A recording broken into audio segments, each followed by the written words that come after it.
તો જામનગરમાં પીએમના આગમનને લઈને વહીવટી તંત્ર પણ સજ્જ થઈ ગયું છે।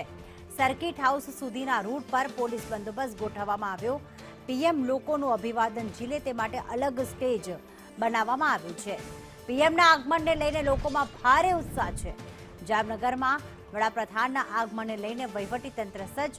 આવતીકાલે રાત્રે પીએમ મોદી જામનગર પહોંચી જશે, જ્યાં પણ તેમનું ભવ્ય સ્વાગત કરવામાં આવશે।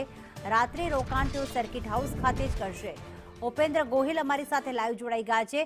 ઉપેન્દ્ર, આમ તો 2 દિવસની આ ગુજરાત મુલાકાત, એમાં 3 જિલ્લાના પ્રવાસે, સૌથી પહેલા જામનગર, ત્યારબાદ ગીર સોમનાથ અને ત્યારબાદ વડોદરા।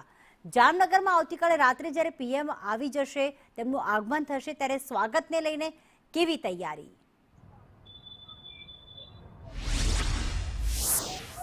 જે ચોક્કસથી તેથી આપણે જણાવી દો કે જામનગરમાં વડાપ્રધાન આવતીકાલે આવી રહ્યા છે, ત્યારે જામનગરના જે એરપોર્ટથી લઈને જામનગરના જે લાલ બંગલા સર્કલ સુધીના તમામ જે રૂટ ઉપર વ્યવસ્થા કરી દેવામાં આવી છે। પોલીસ બંદોબસ્ત ગોઠવવામાં આવ્યો છે। તમે જોઈ શકો છો કે હાલ જામનગર શહેરનો જે લાલ બંગલા વિસ્તાર છે, ત્યાં હાલ અત્યારે જે એક સ્ટેજ બનાવવામાં આવ્યું છે।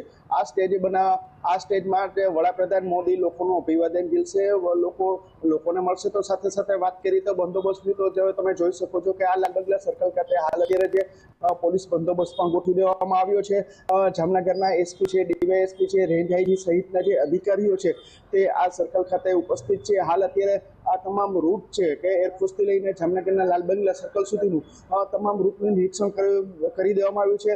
ગઈકાલે રાત્રે પણ જામનગરના ડેપ્યુટી સીએમ, એટલે કહી શકાય રાજ્યના જે ડેપ્યુટી સીએમ છે હર્ષ સંઘવી, તેઓ પણ જામનગર આવ્યા હતા અને તમામ રૂટનું નિરીક્ષણ કર્યું હતું અને સમીક્ષા કરી હતી। એટલે કહી શકાય કે હાલ આવતીકાલે વડાપ્રધાન મોદી જામનગર આવી રહ્યા છે, ત્યારે જામનગરના અધિકારીઓ, પદાધિકારીઓ, સાંસદ છે, ધારાસભ્ય સહિતના જે અધિકારીઓ છે, તો બીજી તરફ જે વાત કરીએ કોર્પોરેશનના અધિકારીઓ છે અને કમિશનર સહિતના જે અધિકારીઓ છે, આ તંત્રના વડાપ્રધાનના કાર્યક્રમને લઈને સુસજ્જ છે અને વહીવટી તંત્ર પણ આ સુસજ્જ છે। તો સાથે સાથે જામનગરની વાત કરીએ તો જામનગરના લોકો પણ વડાપ્રધાનને આવકારવા માટે સુસજ્જ છે।